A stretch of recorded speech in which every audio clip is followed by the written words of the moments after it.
kasih-Mu telah tercurah bagiku.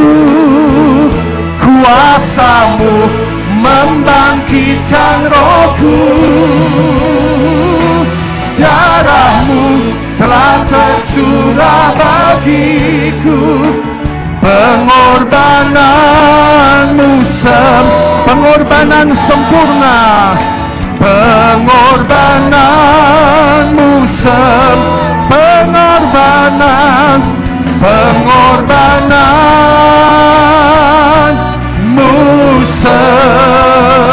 Mari beri tepuk tangan kepada Dia, Tuhan kita.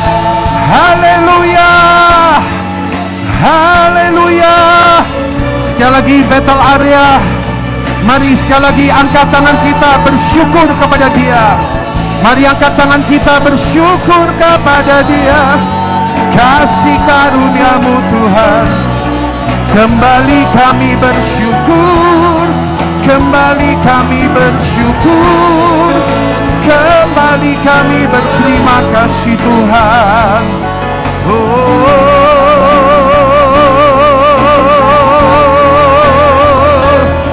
Kembali kami bersyukur. Kembali kami bersyukur. Kembali kami bersyukur. Shekaralabaralamo, keralamasyanaralamo, keralabaralamasyanaralamo, keralabaralabaralabaralabaralamo. Kembali kami bersyukur. Kembali kami bersyukur. Shekaralamo, kembali kami bersyukur. Kembali kami bersyukur. Kembali kami bersyukur.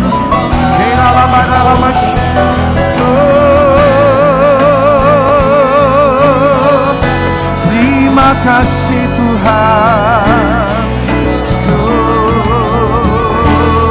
Tetap umat Tuhan bisa mengucap syukur, katakan terus umat Tuhan terus. Kita bisa lebih baik dari ini. Kita bisa lebih baik dari ini. Terus berikan hatimu, penyembahanmu kepada Tuhan. Shekaralamo,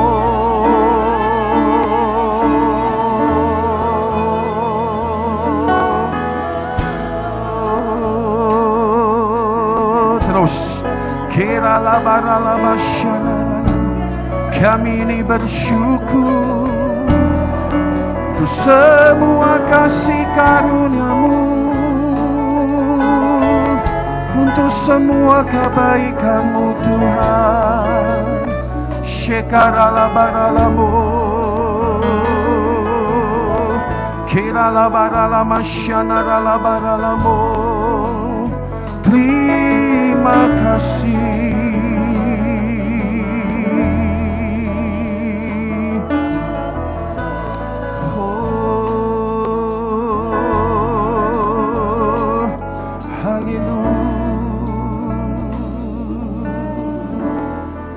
Bagi-Mu Tuhan segala pujian,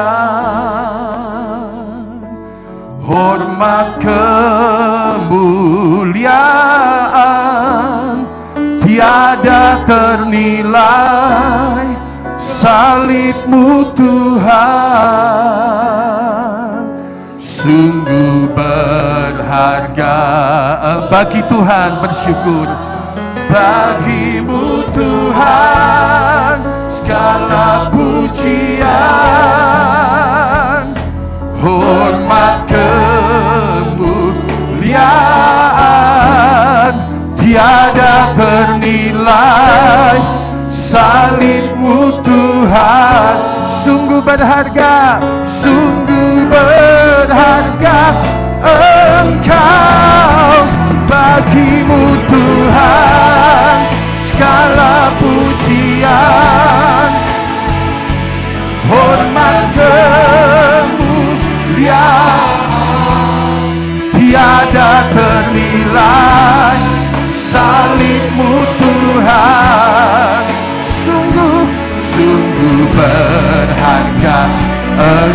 namanya Yesus. Yesus,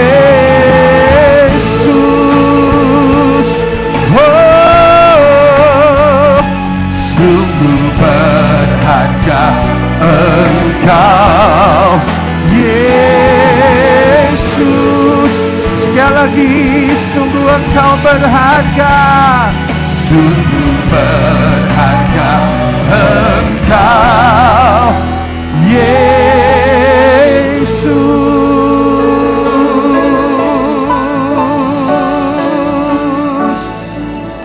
Betel Area mengucap syukur kepada Engkau Tuhan, mengucap syukur untuk semua kebaikan-Mu.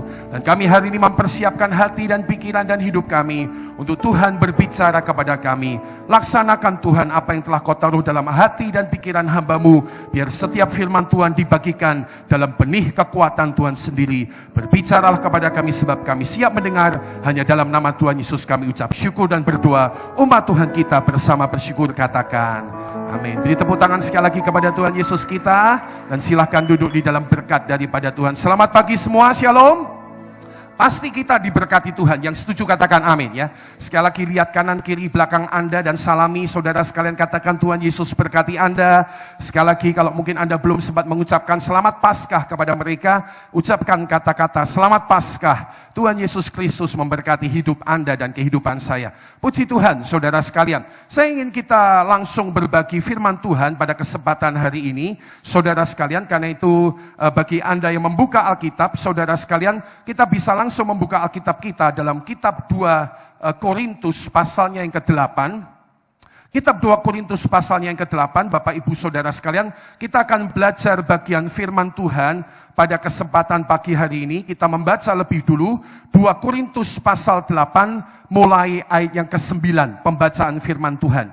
2 Korintus pasal 8 mulai ayat yang ke-9, pembacaan firman Tuhan. Saudara sekalian, dikatakan firman Tuhan demikian, karena kamu telah mengenal kasih karunia Tuhan kita Yesus Kristus, bahwa Ia yang oleh karena kamu menjadi apa saudara sekalian? Miskin, sekalipun Ia kaya, supaya kamu menjadi kaya oleh karena kemiskinannya. Betel area pagi 2 Korintus 8 ayat 9, saya ajak baca sekali lagi, katakan bersama 2 dan 3. Sekarang, karena kamu telah mengenal kasih karunia Tuhan kita Yesus Kristus, bahwa Ia yang oleh karena kamu menjadi miskin, sekalipun Ia kaya, supaya kamu menjadi kaya oleh karena kemiskinannya. Nah, pagi ini saya ingin bicara tentang uang, saudara sekalian. Langsung to the point. Baf, uang, saudara sekalian. Nah, kenapa kita mau bicara perkara ini? Sebetulnya kalau Anda ada di Betel Area beberapa tahun ini, maka setiap bulan April sebetulnya kita selalu bicara keuangan. Tetapi saudara sekalian, bulan April ini kita punya 5 minggu. Minggu 1, 2, 3 sudah kita dedikasikan pembicaraannya tentang mengingat karya Yesus. Mempersiapkan kita kepada Jumat Agung sampai Paskah kemarin. Nah, sekarang saya ingin kembali kepada tematik kita tentang keuangan. Dan ketika kita merenungkan tentang saudara sekalian, remembering His grace, mengingat kasih karunia-Nya, salah satu kasih karunia yang Tuhan kerjakan lewat kayu salibnya buat hidup Anda dan hidup saya, salah satu karya salibnya adalah Tuhan mau memberkati Anda dan saya secara keuangan. Yang sukacita katakan amin. Gak usah ragu-ragu, ini bukan tentang kita mata duitan. Baca Alkitab. Alkitabnya ngomong, karena kamu telah mengenal apa? Kasih karunia Tuhan kita Yesus Kristus. Bahwa Ia yang oleh karena kamu menjadi miskin, sekalipun Ia kaya, supaya kamu menjadi kaya oleh karena kemiskinannya. Dengar baik-baik, ini bukan teologi kemakmuran. Ini Alkitab, ini firman Tuhan. Bicara sama kita. Salah satu karya Tuhan di kayu salib adalah membebaskan kita dalam bidang keuangan di hidup kita. Yang mengerti katakan amin. Karena itu saudara sekalian, pagi ini saya ingin berbagi firman Tuhan bersama-sama, yaitu tentang satu perkara bagaimana uang kita harus kita pandang sebagai satu benih yang ditabur. Ini yang akan kita lihat bersama-sama. Dalam rangka Tuhan memberkati kita secara keuangan, saya percaya satu prinsip ini kembali perlu diperdengarkan. Satu prinsip ini kembali perlu kita renungkan dan kita hidupi bersama-sama, sehingga kita selalu akan berjalan dalam prinsip yang daripada Tuhan. Tentang benih yang ditabur, Alkitab sekarang 2 Korintus 9 ya. Kita bisa maju satu pasal Saudara. 2 Korintus pasal 9 di dalam ayat yang ke-6 mulai dikatakan demikian. 2 Korintus pasal yang ke-9 mulai ayat yang ke-6 dikatakan demikian ya. Bapak Ibu bisa buka ayat firman Tuhan Anda 2 Korintus 9 ayat yang ke-6 atau membaca di depan bersama dengan saya. Ayat 6 saya mau ajak Anda Bapak Ibu baca bersama dengan sederhana dan cepat. Katakan 2, 3 sekarang. Camkanlah ini. Orang yang menabur sedikit akan menuai sedikit juga. Dan orang yang menabur banyak akan menuai banyak juga. Saya baca buat Anda dikatakan. Hendaklah masing-masing memberikan menurut kerelaan hatinya. Jangan dengan sedih hati atau karena paksaan. Sebab Allah mengasihi orang ya yang memberi dengan sukacita. Ayat 8 saya baca buat Anda. Dan Allah sanggup melimpahkan segala kasih karunia kepada kamu. Supaya kamu senantiasa berkecukupan di dalam segala sesuatu. Dan malah berkelebihan di dalam pelbagai kebajikan. Ayat 9. Seperti ada tertulis. Ia membagi-bagikan. Ia memberikan kepada orang miskin. Kebenarannya tetap untuk selamanya. Nah ayat 10. Kita akan belajar dari sini ayat 10. 3 prinsip pagi hari ini. Saudara sekalian kita baca bersama-sama. Ayat 10 sekarang, katakan 2 dan 3. Ia yang menyediakan benih bagi penabur dan roti. Saya tidak mau Anda baca pelan-pelan. Anda punya suara, buka suara di tempat ini ya. Hari ini saya lagi garang nih saudara. Hati-hati jangan sampai saya turun di sana dan bentak-bentak Anda saudara. Ayat 10, baca mantap, suaranya kenceng. 2, 3. Menyediakan benih bagi penabur dan roti untuk dimakan. Ia juga yang akan menyediakan benih bagi kamu dan melipat gandakannya dan menumbuhkan buah-buah kebenaranmu. Nah, saudara-saudara sekalian, kita akan belajar nanti dari ayat ini. Tapi sekarang kita akan lihat sedikit saudara latar belakang dari bagian yang barusan kita baca. 2 Korintus pasal 9 ayat 6 sampai 10, saudara sekalian selama ini kita membaca dan memahaminya, bagian ini berbicara tentang prinsip menabur dan menuai. Benar, itu memang konteksnya ya. Nah, konteks itu terjadi karena ada satu latar belakang. Latar belakangnya adalah pengumpulan uang untuk kota Yerusalem, di mana Anda bisa membaca itu dalam ayat 1 sampai 5. Kota Yerusalem sedang mengalami kesusahan besar. Orang-orang Kristen disiksa di sana saudara sekalian. Dan oleh karena itu kota-kota Kristen atau jemaat Kristen yang lain yang ada di kota-kota, termasuk Rasul Paulus dan kawan-kawan, menggerakkan mereka untuk mengumpulkan berkat keuangan untuk Yerusalem. Dan sementara saudara sekalian, Rasul Paulus mengajak mereka mengumpulkan berkat keuangan untuk kota Yerusalem, Paulus sekaligus mengajarkan prinsip menabur, yaitu menabur benih keuangan. Menabur benih keuangan. Saudara sekalian, pagi ini saya ingin mengajak Anda melihat, memandang, dan memahami satu kali lagi bahwa keuangan dalam hidup kita itu adalah satu benih. Benih yang hidup. Sekali lagi, uang itu adalah benih. Ucapkan dengan saya. Kalau saya mau minta ucapkan berarti Anda buka mulut. Uang adalah benih. Katakan 2, 3. Uang adalah benih. Katakan lagi 2, 3. Uang adalah benih. Saudara, saya mau ajak Anda belajar dari firman Tuhan. Uang itu adalah benih. Dan benih itu, saudara, adalah sesuatu yang hidup dan penuh kekuatan. Benih dalam artian sama seperti tanaman. Kalau Anda mau lihat satu tanaman bertumbuh, Anda akan menanam benihnya. Dan saudara sekalian, benih itu akan punya kekuatan bertumbuh. Nah, sama seperti benih tanaman, uang itu sebetulnya bisa kita pandang dan kita belajar sebagai satu benih. Dan itu adalah benih yang hidup. Pagi ini ketika saya, saudara sekalian, keluar dari rumah dan mempersiapkan mobil, menunggu istri saya, saudara sekalian, saya lihat-lihat di depan pagar rumah saya, dan saya melihat sesuatu yang menarik buat saya. Saya kaget, saudara sekalian. Di depan pagar rumah saya beberapa tahun lalu ketika ada program nanam 1 juta pohon kalau tidak salah. Saya ingat ada seorang bapak membawa satu benih pohon. Lalu dia bilang, "Pak, ini saya tanam di depan pagarmu ya." Saya bilang, "Oke." dia tancap kayaknya satu batang begitu, lalu bertumbuh, sudah jadi pohon yang cukup gede, di depan rumah saya, di depan pagar rumah kami, saudara sekalian. Tapi pagi ini ada sesuatu yang menarik saya, persis di samping pohon itu, saya nggak terlalu tahu nama tanaman, tapi saya tahu ada satu pohon yang aneh tumbuh di sana, saudara sekalian. Itu pohon telo, saudara sekalian. Telo yang ada di ladang-ladang itu, pagi ini saya lihat ada satu di depan pagar rumah saya. Dan itu sudah bertumbuh, daunnya sudah hijau. Nah, saya mikir gini, siapa yang nanam telo di tempat ini ya? Anda tahu ya, yang kalau di ladang-ladang itu dicabut untuk Anda dapat umbinya. Itu yang gitu tuh ada di depan pagar rumah saya, satu toktil. Dan saya penasaran, siapa yang masang di sini? Apakah istri saya? Saya tanya, dia katanya bukan, saudara sekalian. Tadi pagi saya tanya Martinus di Johar, apa kamu yang nanam? Katanya juga bukan. Jadi siapa tertuduhnya? Mungkin tertuduhnya salah satunya Pak Slamet itu, om saya yang suka bantu di rumah, atau Apri mungkin, saya nggak tahu. Tapi yang luar biasa saya lihat begini, itu media tanamnya nggak layak untuk ditanami. Batu-batu besar ada di situ. Tapi entah bagaimana, itu benih keluar dari tengah batu yang jepit dan gencet dia. Keluar dan kuat bertumbuh, saudara sekalian. Pagi tadi Tuhan langsung bilang sama saya, lihat itu benih Gideon. Batu-batu di sekitar dia, media tanamnya nggak cocok, babar blas.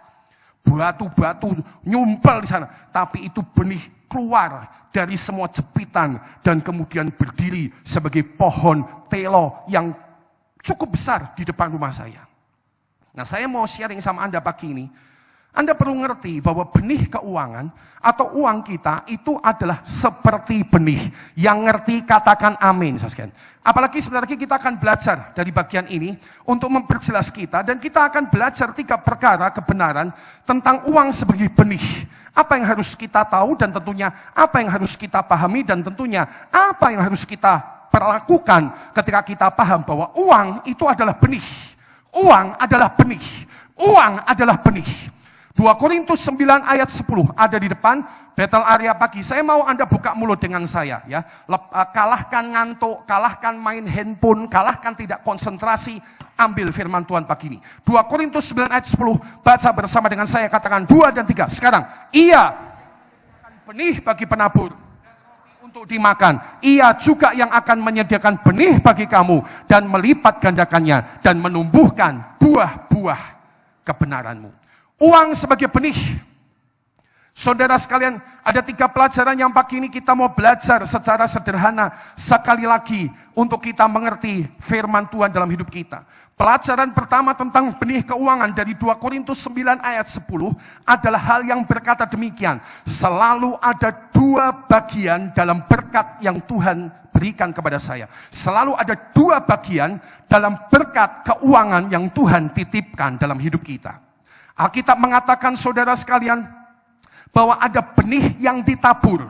Bahwa ada benih yang ditabur. Ada bagian benih yang ditabur dan ada bagian roti untuk dimakan. Seperti kata firman Tuhan sekali lagi, ia yang menyediakan benih bagi penabur dan roti untuk dimakan.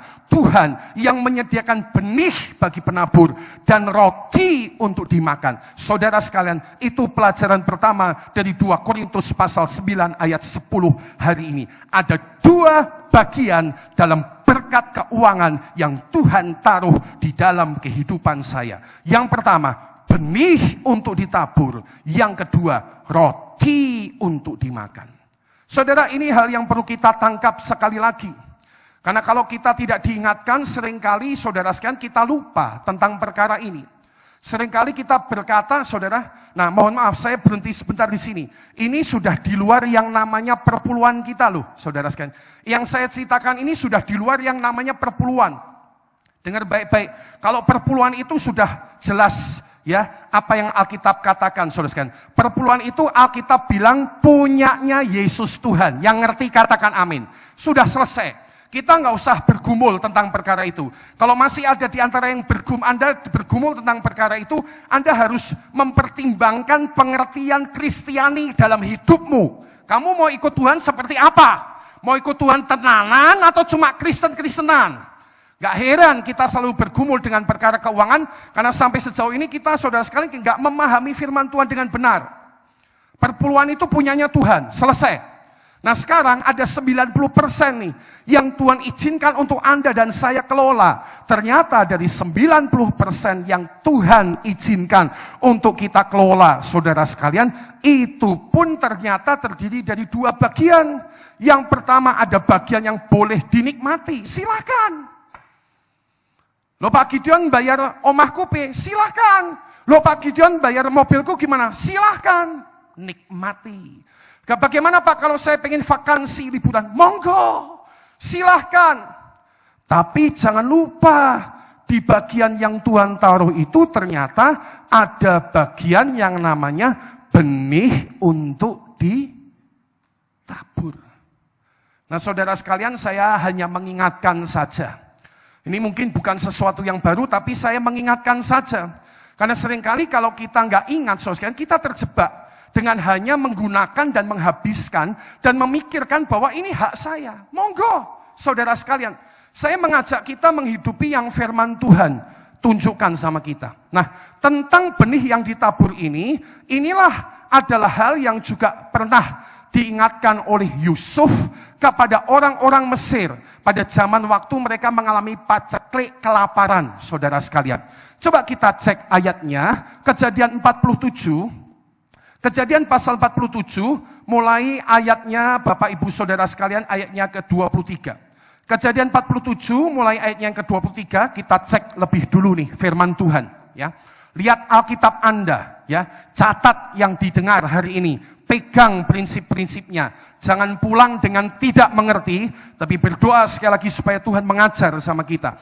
Ayat 23 Kejadian berkata, berkatalah Yusuf kepada rakyat itu, pada hari ini aku telah membeli kamu dan membeli tanahmu untuk Firaun.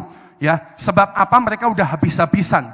Jadi mereka sekarang menjual dirinya kepada Yusuf yang merupakan perwakilan Raja Firaun. Pada hari ini aku telah membeli kamu dan tanahmu untuk Firaun. Dan kemudian inilah kata Yusuf, inilah benih bagi kamu ya, supaya kamu dapat menabur di tanah itu. Nah ayat 24, peraturannya Yusuf tetapan. Mengenai hasilnya, kamu harus berikan 1/5 bagian kepada Firaun, 1/5. Kalau dihitung persen itu berarti 20%. Ini aturannya Yusuf zaman itu.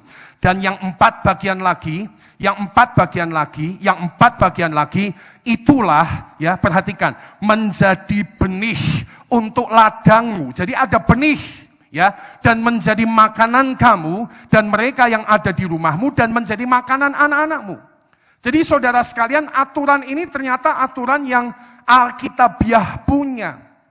Kalau ada berkat dalam hidup kita, itu tidak dimaksudkan untuk dihabiskan semua bagi kita. Yang menangkap mengerti katakan amin. Alkitab mengajar selalu pikirkan benih, selalu ingat ada benih, selalu sediakan yang namanya benih, maka Anda akan siap diberkati oleh Tuhan dalam hidup Anda. Semua yang Alkitab katakan, kita yang miskin diperkaya, ya, oleh Dia, supaya Dia yang kaya menjadi miskin karena kita. Berkat-berkat Tuhan pasti akan nyampe dalam hidup kita kalau kita hidup sesuai pengertian firman Tuhan. 2 bagian dalam berkat kita, yaitu benih yang ditabur, roti yang dimakan. 17 tahun lalu ketika saya jadi gembala jemaat, saya belum terlalu ngerti firman Tuhan ini. Tapi yang saya belajar adalah cuma ngikut sama Tuhan. Sejak 17 tahun lalu Tuhan dorong hati saya untuk memperlakukan uang dari gereja kita sebagai berikut. Masuk 100% ke rumah Tuhan, lalu ambil 10% untuk persembahan kepada organisasi kita di Jakarta. Jadi kita punya namanya BPH, Badan Pekerja Harian, dan BPD, Badan Pekerja Daerah. Itu kita dapat 10% dari gereja kita, saudara sekalian, sampai hari ini. Nah, 17 tahun lalu Tuhan dorong saya untuk mengerjakan ini. Ambil 10% kedua, 5% untuk dana misi, saudara sekalian, dan 5% untuk dana menabur. Dan sejak 17 tahun lalu, kita mulai menabur untuk pekerjaan-pekerjaan Tuhan yang di luar Bethel area. Jadi saya cerita begini supaya Anda tahu, ini adalah hal yang kita hidupi. Dan saudara sekalian, Selasa lalu, saya belum tahu harus khotbah uang ini, tapi Selasa lalu ketika meeting, saya minta Pak Martinus, Bendahara Keuangan, untuk menyajikan data tentang berapa jumlah taburan kita 1 tahun ini. Dan saudara, saya cek saudara, oleh anugerah Tuhan dari April 2016 sampai Maret 2017 kemarin, saudara sekalian, kita ini telah diizinkan menabur oleh Tuhan itu sebesar 196 juta rupiah, saudara sekalian. Itu untuk sebuah pekerjaan yang di luar gereja kita. Ya, gereja di Purwodadi, gereja di Purworejo, saudara sekalian, gereja yang ada di desa-desa, kita lepaskan dana dari gereja kita untuk menabur. Dana yang ternyata saya sekarang belajar itu seperti benih, sengaja disiapkan, sengaja disisihkan, sengaja disingkirkan, sengaja ditaruh untuk kemudian bisa ditaburkan. Dan oleh anugerah Tuhan, saya mau berkata, walaupun kita menabur, kita tidak bertambah kekurangan, kita hanya bertambah diberkati oleh Tuhan. Karena apa? Kita sedang mengerjakan saja prinsipnya Tuhan. Nah, jadi dengan mengerti prinsip pertama ini, kita perlu ini koreksi hati sama pikiran nih. Gimana cara Anda ngatur uang Anda selama ini, saudara? Adakah bagian yang memang sudah Anda pemikirkan sebagai benih? Ya, saya tahu bahwa ada beberapa di antara kita yang mungkin sedang berjuang tentang keuangan, tapi Anda perlu ngerti prinsipnya dulu. Saya harus bicara kebenarannya dulu. Ya, sebelum kita bicara tentang bagaimana ya saudara sekalian mendapatkan benih dan lain-lain, kita perlu ngerti dulu. Kita harus saudara menangkap apa yang Tuhan coba taruh lagi di hati dan pikiran kita. Ada 2 bagian dalam berkat yang Tuhan taruh di hidup kita. Yang pertama, roti untuk dimakan. Ya, nomor 2, benih. Jangan pernah lupa benih. Jangan pernah lupa benih, jangan pernah lupa benih untuk saudara sekalian menabur dan kita akan melihat tuaian daripada Tuhan. Nomor 2, saudara sekalian, kita belajar dari 2 Korintus pasal 9 ayat 10 tadi. Yang kedua adalah kebenaran yang kita bisa belajar adalah bahwa Tuhanlah yang menyediakan benih. Tuhanlah yang menyediakan benih. Alkitab tadi berkata, Ia juga yang akan menyediakan benih bagi kamu. Baca Alkitabmu ya, saudara sekalian. Kita urusan sama firman Tuhan hari ini. Coba lihat sekali lagi, ya saya kembali kepada 2 Korintus pasal yang ke-9, saudara sekalian. Di dalam ayat 10 bacaannya, ya ayat 10 berkata, sekali lagi 2 Korintus 9 ayat 10 berkata, Tuhan yang menyediakan benih bagi penabur, ya, dan roti untuk dimakan, adalah Tuhan juga yang akan menyediakan benih bagi kamu. Adalah Tuhan juga. Dengar baik-baik jemaat. Adalah Tuhan yang menyediakan benih bagi kita. Yang ngerti, yang nangkap, dan kembali paham, kita berkata amin. Tuhan yang menyediakan benih bagi kamu. Jadi maksudnya apa, saudara? Hikmatnya apa kalau kita tahu bahwa Tuhan yang menyediakan benih bagi kita? Sekali lagi, saya mau sharingkan ini. Kalau kita tahu adalah Tuhan, Bapak Ibu, bukan kita. Nah, saya coba berhenti sebentar. Kadang-kadang ketika kita bicara tentang taburan, kita harus mengakui ada di antara kita yang berkata demikian. Kok uang lagi, toh Pak? Kok uang lagi? Saudara, saya akan ngomong ini. Sekali lagi, pelajaran keuangan tentang menabur dan menuai, dengarkan baik-baik. Itu bukan untuk kepentingan Tuhan, atau itu bukan untuk kepentingan gereja Tuhan. Menabur, menuai, dan diberkati melalui menabur dan menuai, itu adalah untuk kepentingan Anda semua. Yang ngerti katakan amin. Jangan salah pikir, jangan salah sangka. Ya, saya selalu sharing bahwa Tuhan itu terus saudara sekalian, ya, tidak membutuhkan, Tuhan tidak membutuhkan keuangan kita. Yang Tuhan cari itu selalu tentang hatinya kita ini loh. Sebab Alkitab berkata, di mana hartamu, di situ hatimu. Tuhan itu carinya di situ, hati, bukan harta. Nah, saudara, Pelajaran tentang menabur, menuai itu untuk kepentingan kita. Nah, dengan mengerti sekali lagi adalah Tuhan yang menyediakan benih bagi kita, maka ada hikmat pertama yang perlu kita kerjakan di hidup kita. Hikmat yang pertama adalah mintalah benih taburan kepada Tuhan. Minta ibu bapak, kalau bapak ibu mau nabur, saya sharing ya, jangan merasa berat, jangan merasa, piye Tuhan, uang dari mana lagi, piye Tuhan, apalagi yang harus saya tabur. Dengar baik-baik saudara sekalian dalam kasih Kristus. Saya menyatakan dalam kasih Kristus sekali lagi. Kalau Anda menabur, jangan Anda yang repot.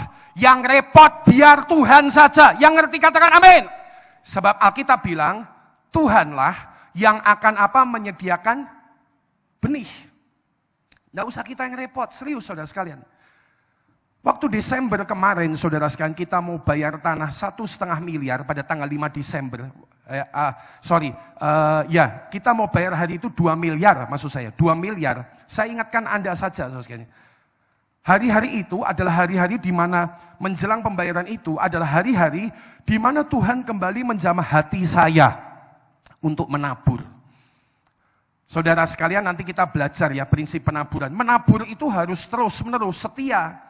Sama seperti kita ini kalau lapar butuh makan, ya, maka saudara sekalian kalau kita mau menuai, maka kita harus menabur. Itu sesuatu yang terus berjalan. Kejadian 8 ayat 22 berkata, selama bumi masih ada, tidak akan berhenti-henti musim menabur dan musim menuai. Nah, ketika hari-hari itu mulai siap menabur, saudara sekalian, saya terus terang, ya, saya berpikir, apa ya Tuhan yang ada pada kami, saya dengan istri. Lalu Tuhan ingatkan prinsip ini, minta aja toh Gideon benih sama Tuhan. Nggak usah kamu yang repot, nggak usah kamu yang pontang-panting, minta saja benihnya kepada Tuhan. Dan hari itu saya menaikkan doa simple. Saya tidak menaikkan doa dalam keadaan duduk di tempat khusus. Saya ingat hari itu kayaknya saya barusan selesai mandi dan ketika saya keluar dari kamar mandi, saya menaikkan doa itu, Tuhan, minta benih. Tuhan minta benih. Tuhan minta benih. Selesai. Saya ucapkan kalimat sederhana di hati saya, minta benih Tuhan. Aku ingin ikut nabur. Dan saudara sekalian, Desember itu sesuatu yang luar biasa terjadi.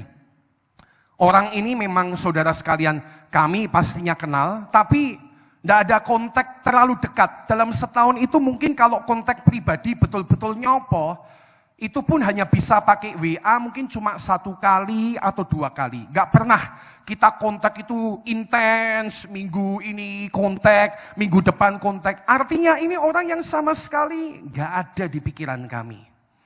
Tapi hari itu orang ini digerakkan Tuhan dan tanya, Gideon rekening BCA-mu berapa? Saya sebutkan angkanya. Lalu dia kirim sesuatu jumlah yang besar, saudara sekalian, cukup besar. Dan ketika jumlah itu masuk ke rekening kami, saya langsung tahu saja. Oh ini loh jawaban Tuhan. Kalau minta benih, Tuhan mau lepaskan benih supaya kita bisa menabur. Yang ngerti katakan amin. Karena itu pagi ini Betel Area pagi, dengarkan baik-baik.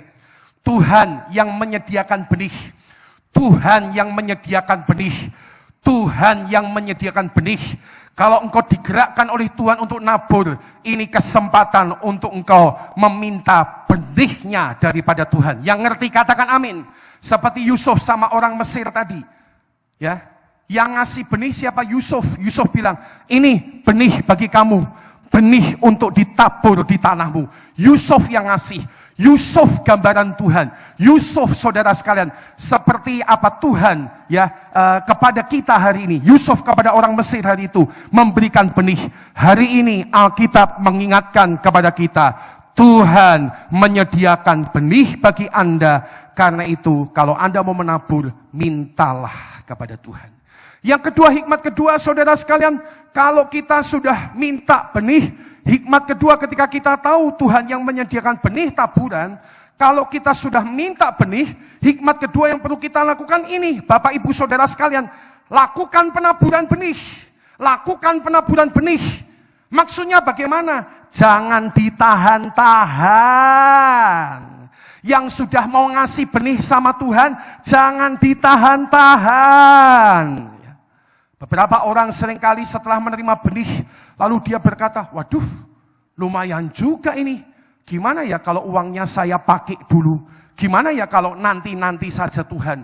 Mungkin saya bisa minta benih lagi. Saudara, saya mendorong kita untuk jujur dan benar sesuai firman Tuhan. Yang ngerti katakan amin.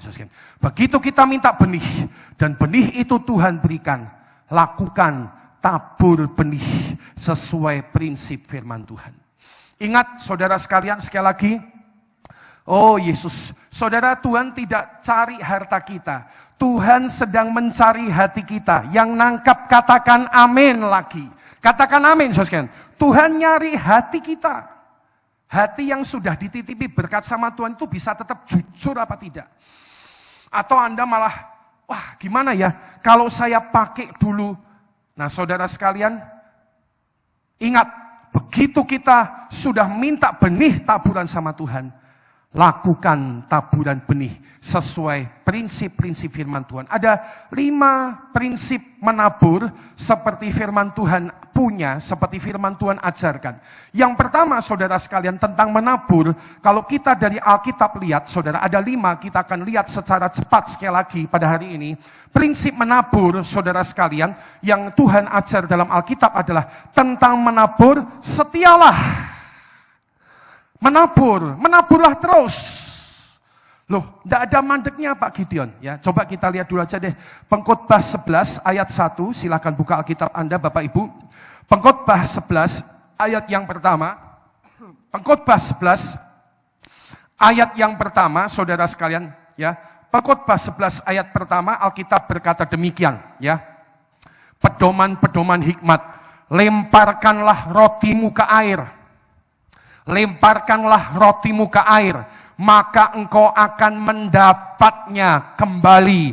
Kapan? Mungkin lama setelah itu. Lemparkanlah rotimu ke air. Saudara sekalian, logikanya begini. Kalau kita ngelempar roti ke air, saudara sekalian, roti yang dari tepung itu kira-kira kalau dilempar ke air, tolong tanya, dia akan tenggelam atau dia akan tetap ada di atas? Jawabannya tenggelam. Betul tidak, saudara?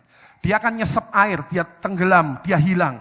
Seolah-olah kalau kita nabur itu sepertinya hilang. Firman Tuhan bilang, tapi jangan takut. Alkitab bilang, engkau akan mendapatkannya kembali. Yang engkau tabur pasti engkau dapat. Yang ngerti katakan amin.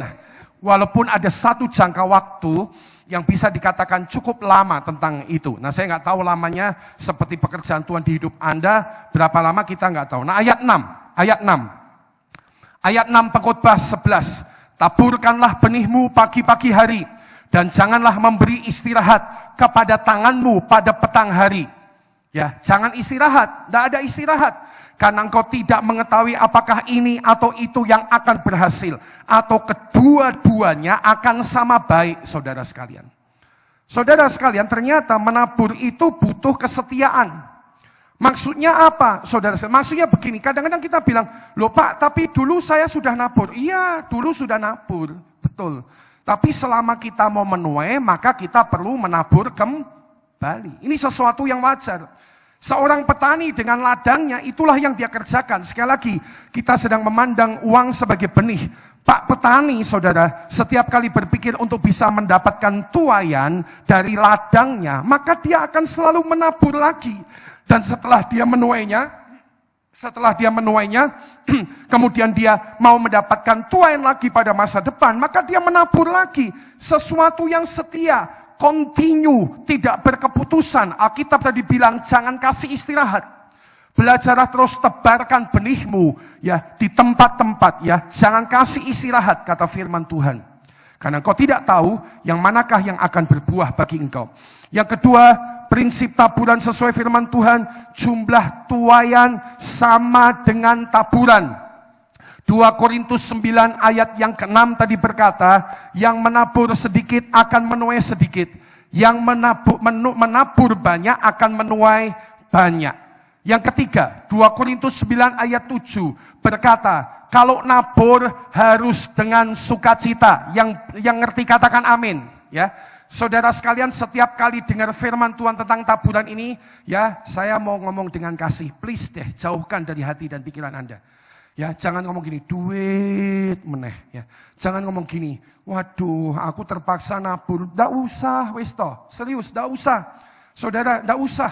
Tuhan tidak butuh uang Anda. Tuhan cari hati Anda. Tuhan cari hati Anda. Tuhan cari hati Anda.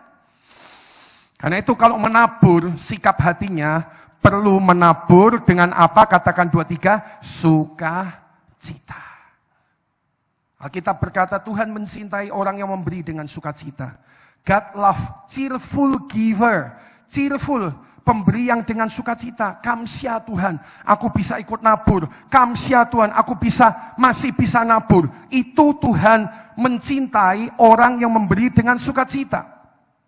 Yang keempat, prinsip tabur tuai adalah taburlah di tempat yang tepat. Sesuai Matius 13 ayat 23. Itu perumpamaan seorang penabur. Ya, seorang penabur, kata Yesus, menabur benih. Benih jatuh di 4 tempat. Jalan raya, tanah berbatu-batu, tanah penuh semak duri, yang keempat tanah yang subur. Yesus bilang yang jatuh di tanah yang tepat, tanah yang subur, berbuah 100 kali lipat, berbuah 60 kali lipat, berbuah 30 kali lipat. Kalau menabur, berdoalah. Kalau nabur, berdoalah. Kalau nabur, berdoalah supaya Anda menabur di tempat yang tepat. Yang ngerti katakan amin. Hati-hati ya sama sikap hati kita ya. Saya tahu ada orang yang bilang gini, aku gak mau ngasih ke gereja kok. Gereja udah banyak. Sorry ya. Anda tidak memberi, Tuhan tetap bisa berkati gerejanya. Yang ngerti katakan amin. Jangan sampai sombong pegang uang di tangannya Anda. Lalu Anda pikir Anda bisa atur uangmu seenakmu sendiri. Silahkan. Monggo, saya tantang Anda sesuai firman Tuhan. Serius, jangan sombong pegang uang. Kalau mau lihat tuayan, sembayang sama Tuhan. Sembayang, jangan dupeh punya uang terus. Aku ramahnya Pak Gideon. Pak Gideon mesuki, sorry. Aku ramahnya Betel Arya, sorry. Hati-hati sama hati kita. Jangan sampai ada uang lalu kita sombong dan kita bilang, saya mau kerjakan sesuai sukacita. Sembayang, saya kasih tahu, sembayang. Kita ini cuma dititipi sama Tuhan. Yang ngerti katakan amin Bapak Ibu. Sembayang. Saya megang uang puluhan juta menabur, pun saya sembayang. Kalau ada orang yang cerita sama saya butuh sekian, saya butuh sekian. Kalau Tuhan tidak gerakkan, saya cuma mantuk-mantuk tok. Lalu tak doake. Bisa jadi orang tuh bilang, gerejane gede, tibone mung sembayang tok, sekalian ya. Ya nggak apa-apa loh, wong Tuhan tidak gerakkan kok. Tapi kalau tiba-tiba Tuhan gerakkan, ya saya nggak bisa berhenti. Saya dengar sesuatu itu terus Tuhan taruh sini. Ini Gideon, ini ya Tuhan, ini ya Tuhan. Berapa Tuhan? Segini Gideon. Oke, Tuhan, saya jalan. Nanti saya ketemu Pak Pendetanya, saya nanti titip sekian ya. Tuhan yang kasih tahu saya. Cuma gitu aja. Jadi kita ini tidak boleh sombong, dupeh pegang uang terus kita, tak atur ya. Saudara, dijauhkan Tuhan dari hidup kita kiranya menjadi sombong ketika kita memegang berkat keuangan. Yang ngerti katakan amin. Kalau nabur, sembayang tempat yang tepat. Yang kelima, prinsip menabur, yang ditabur itu adalah yang dituai. Saudara sekalian, ada banyak orang berkata dan bertanya kepada saya, apakah Pak kita harus menabur benih keuangan saja? Nah, kita belajar prinsipnya. Kalau mau menuai keuangan, logisnya sesuai Alkitab, yang ditabur adalah juga benih keuangan. Sama petani. Petani menabur duren akan menuai duren. Petani menabur padi akan menuai padi. Yang ditaburlah yang akan dituai. Apa kita nggak bisa menabur pelayanan toh Pak Gideon? Bisa. Nanti Anda juga akan menuai pelayanan yang daripada Tuhan lewat orang-orang percaya yang digerakkan Tuhan. Jadi Pak Gideon, kalau saya mau keuangan, menuai keuangan, apakah saya harus menabur uang? Jawaban saya sesuai firman Tuhan, ya. Jelas, Alkitab ngomong, ya. Kalau belajar Alkitab yang benar, saudara, tidak usah pakai tafsiran kita sendiri. Alkitab ngomong apa, jelas. Kalau memang ada yang angel, baru kita cari tafsirannya. Tafsirannya pun biasanya ada dalam Alkitab. Tapi yang ini nggak angel. Tafsirannya jelas. Yang ditabur, itulah yang akan dituai. Yang ditabur, itulah yang akan dituai. Nomor 3, yang paling akhir buat pagi hari ini, saudara sekalian. Belajar tentang uang sebagai benih. Yang pertama, saudara sekalian, ada 2 bagian dalam berkat yang Tuhan taruh di hidup kita. Ada roti untuk dimakan, ada benih untuk ditabur. Nomor 2, saudara sekalian, adalah Tuhan yang menyediakan benih. Kalau mau nabur, jangan Anda yang repot. Saya kasih tahu ya, kalau mau menabur, gak usah susah, gak usah repot. Minta sama Tuhan. Tuhan yang akan titip benih kepada Anda. Yang nangkep sekali lagi ngerti, katakan amin, saudara sekalian. Kalau Tuhan sudah titip, kasih sama Tuhan. Yang ketiga, Tuhan melipat gandakan benih. Alkitab mengajar Tuhan yang melipat gandakan benih. Dikatakan saudara sekalian, 2 Korintus pasal 9 tadi, di dalam ayat yang ke-10 saudara. 2 Korintus pasal 9 ayat 10, Anda sudah tahu, tapi saya senang untuk bisa melihatnya kembali dengan Anda. Dikatakan 2 Korintus pasal yang ke-9 ayat yang ke-10 tadi berkata sekali lagi, Tuhan yang menyediakan benih bagi penabur dan roti untuk dimakan. Tuhan juga yang akan menyediakan benih bagi kamu dan melipat gandakannya dan menumbuhkan buah-buah kebenaranmu. Saudara sekalian, yang ketiga, Tuhanlah yang akan melipat gandakan benih sesuai kata Alkitab. Bahkan bukan hanya melipat gandakan benih yang kita tabur. Tuhan akan melipat gandakan benih yang kita tabur dan sekaligus akan menumbuhkan buah-buah kebenaranmu. Apakah maksudnya buah-buah kebenaranmu di situ? Mari kita cek sesuai dengan Alkitab katakan. Saudara sekalian, ternyata menabur benih selalu akan membawa hasil buat Anda dan buat saya. Nomor 1, hasil tabur benih bagi kita adalah yang menabur akan menuai, itu hasil pertamanya. Itulah sebabnya saudara sekalian, Anda yang miskin bisa diperkaya karena Tuhan. Yang ngerti katakan amin. Ketika Anda setia menabur kepada Tuhan. Tanya orang-orang yang diberkati Tuhan. Ya, saya ketemu prinsip yang sama. Semua orang yang diberkati Tuhan di gereja ini adalah penabur-penabur yang setia. Serius. Tanya sama mereka. Saya dengar kesaksian mereka, saya tahu siapa mereka, pergumulan mereka. Saudara sekalian, orang-orang yang ada di tengah-tengah kita pagi ini, saya sedang lihat Anda orang yang diberkati Tuhan, yang pernah cerita sama saya, dan saya mengingat semua kisah Anda kembali. Itu adalah kisah tentang menabur. Itu adalah kisah tentang setia dan benar kepada keuangannya Tuhan. Hasil tabur benih bagi kita pertama, yang menabur akan menuai. Yang kedua, saudara sekalian, yang paling akhir, hasil tabur benih, ya Alkitab tadi berkata, Tuhan akan melipat gandakannya dan menumbuhkan buah-buah kebenaranmu. Apa maksudnya tumbuh buah kebenaran? Kalau Anda cek di dalam bahasa aslinya, tumbuh buah kebenaran ini menunjuk kepada akan tumbuh karakter. Dengar, orang menabur itu ternyata bukan hanya melepas uang, tapi orang menabur sebetulnya sedang membentuk karakter di hidupnya. Orang menabur itu sedang membentuk karakter di hidupnya. Membentuk karakter apa? Salah satu hal yang pertama, karakter kebenaran. Nah sekarang kita mikir ya, loh kok bisa Pak Gideon? Kalau saya ini menabur keuangan, saya akan tumbuh karakter kebenaran. Bisa, saudara sekalian. Gini, prinsipnya gampang. Sudah pernah dengar toh? Siapa yang setia kepada perkara kecil, akan setia kepada apa? Katakan 2-3, perkara yang besar. Udah pernah dengar ya prinsip itu ya? Jadi rumusnya gini.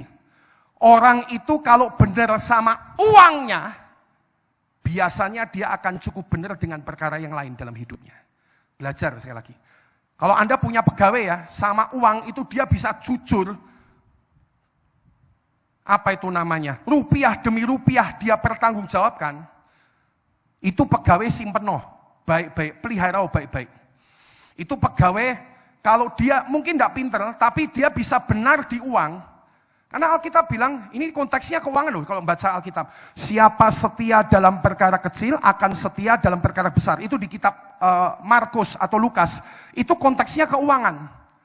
Ya, kalau di kitab Matius konteksnya tentang talenta. Tapi di kitab Markus dan Lukas itu konteksnya tentang keuangan, saudara sekalian. Jadi begini, saudara, kalau orang sama uang itu benar, ya, sama uang ya, dia bagi nih, dia dapat uang. Ini yang punyanya Tuhan, saya kembalikan. Ini yang saya janji benih, saya sudah ngomong ini benih, ndak ku tahan-tahan. Orang boleh nggak tahu, tapi ini aku udah janji sama Tuhan. Aku kasihkan ke tempat kemana Tuhan telah menyuruh aku menabur. Jadi Anda melakukan kebenaran kecil-kecil tentang uang di hidup Anda. Makanya tidak heran akan tumbuh namanya buah karakter kebenaran di dalam hidup Anda. Lebih kuat, lebih kuat, lebih kuat. Orang gini nih biasanya kalau udah dituntun sama Tuhan lalu tidak memberi, saudara sekalian, hatinya akan gelisah. Tidak bisa. Karena karakter kebenaran sudah terbentuk di hidup dia. Karakter kebenaran sudah mulai lebih kental di hidup dia. Nomor 2, tumbuh buah kebenaran, karakter bicara tentang kemurahan hati. Saudara sekalian, orang yang biasa mengikuti gerakan Tuhan untuk menabur dalam kehidupannya, maka kemurahan hati akan tampil dalam hatinya. Hatinya yang seringkali bergumul tentang keuangan, hatinya yang seringkali saudara sekalian resah ya tentang keuangan lama, tapi pasti ketika dia terus melakukan penaburan,